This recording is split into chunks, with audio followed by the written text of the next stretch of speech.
मैं मंडप विवाह गीत गाने जा रही हूँ। हमारे यूट्यूब से जितने भाई बहन देख रहे हैं, अगर मेरी गीत अच्छी लगती हो और अच्छी लगे तो कमेंट में बताइएगा और अपना आशीर्वाद दीजिएगा। अपनी बहनों से मैं कह रही हूँ, मेरी गीत अगर आप लोग को अच्छी लगे तो आप लोग गाइए और आगे बढ़िए। हम नहीं बढ़ रहे हैं तो आप लोग तो बढ़िए, अपनी आवाज़ में गाएंगी तो और अच्छा लगेगा। और मंडप गीत है, मैं सुनाने जा रही हूँ। बैठेला बेटा के पापा जजिमा बिछाई जी, जजिमा बिछा के समधी मोछ फहराई जी, जजिमा बिछा के समधी मोछ फहराई जी। बैठेला बेटा के पापा जजिमा बिछाई जी, जजिमा बिछा के समधी मोछ फहराई जी, जजिमा बिछा के समधी मोछ फहराई जी। जंघिया कवन दुल्हा कचरला पान जी, जंघिया कवन दुल्हा कचरला पान जी।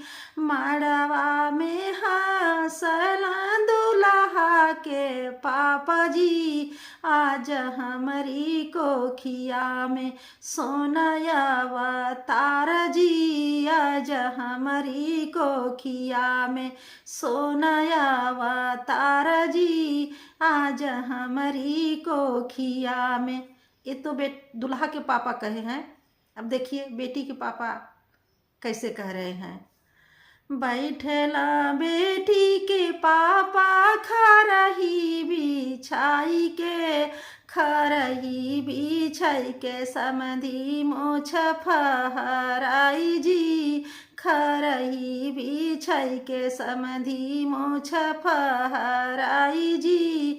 बैठला बेटी के पापा खरही बिछाई जी, खरही बिछा के समधी मोछ फहराई जी, खरही बिछा के समधी। जंघिया कवन बेटी लट छटकाई जी, जंघिया कवन बेटी लट छटकाई जी। मड़वा में रोवला बेटी के पापा जी, आज हमारी कोखिया को दैया उधियाल जी, आज हमारी कोखिया। मड़वा में रोवला बेटी के पापा जी, आज हमारी कोखिया को दैया उधियाल जी, आज हमारी कोखिया को दैया उधियाल जी।